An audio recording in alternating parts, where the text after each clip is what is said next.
नमस्कार. Let's cook with Vaishu या चॅनलवर तुम्हा सर्वांचे स्वागत आहे. आज आपण बनवतोय मुगाच्या डाळीची झणझणीत आमटी. आमटी तर आपण नेहमीच खातो, पण आजच्या आमटीची चव काही वेगळीच आहे. खमंग, चविष्ट अशी ही मुगडाळीची आमटी प्रोटीनने भरपूर आहे. शिवाय पचायलाही हलकी आहे. त्यामुळे रोजच्या जेवणासाठी परफेक्ट आहे. करायला साधी सोपी असलेली ही मुगडाळीची आमटी भाकरी, पोळी, भात सगळ्यांसोबत छान लागते. चला तर मग रेसिपीला सुरुवात करूया.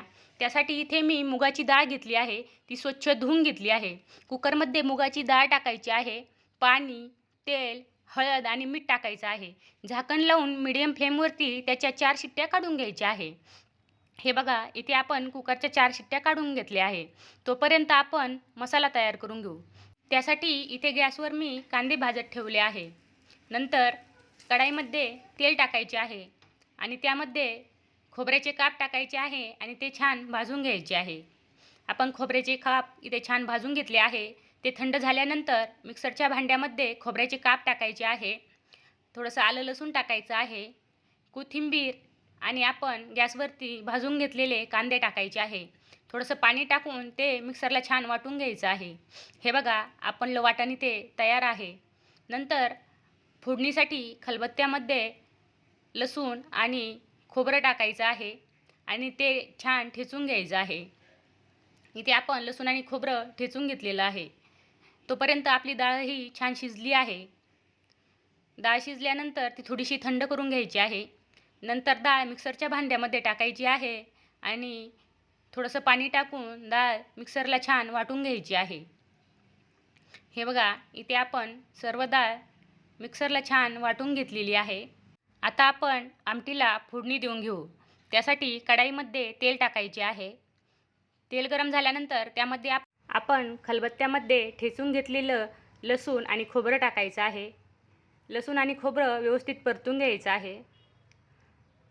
लसूण खोबरं परतल्यानंतर त्यामध्ये कढीपत्ता टाकायचा आहे. कढीपत्ता टाकून कढीपत्ता व्यवस्थित मिक्स करून घ्यायचा आहे. मिक्स करून घेतल्यानंतर त्यामध्ये आपण तयार करून घेतलेलं वाटण टाकायचं आहे. वाटण टाकून वाटण व्यवस्थित मिक्स करून घ्यायचं आहे आणि 1 मिनिटभर छान परतून घ्यायचं आहे.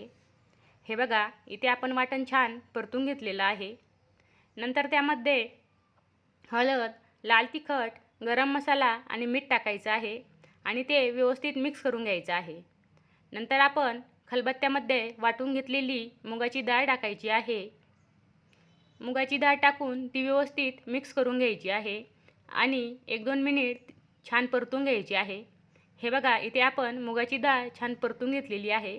नंतर त्यामध्ये 2 ग्लास गरम पाणी टाकायचं आहे. गरम पाणी टाकून ते व्यवस्थित मिक्स करून घ्यायचं आहे. हे बघा, आपण मसाला आणि पाणी इथे व्यवस्थित मिक्स करून घेतलेलं आहे. मिक्स केल्यानंतर मिडियम गॅसवरती आमटीला छान उकळी काढून घ्यायची आहे. इथे आपल्या आमटीला छान उकळी आलेली आहे. आता वरून थोडीशी कोथिंबीर टाकायची आहे. मस्त गरमागरम आपली आमटी तयार आहे. तुम्ही रोज जरी खाल्ली तरी तितक्याच आवडीने खाल, इतकी ही छान तयार होणारी आमटी आहे. पचायलाही हलकी आहे आणि ही मूग डाळीची आमटी तुम्ही नक्की करून बघा आणि कशी झाली ते मला कमेंट करून नक्की सांगा. रेसिपी आवडली असेल तर व्हिडिओला लाईक आणि चॅनल सबस्क्राईब नक्की करा. चला तर मग पुन्हा भेटूया अशाच नवनवीन रेसिपींसोबत. धन्यवाद.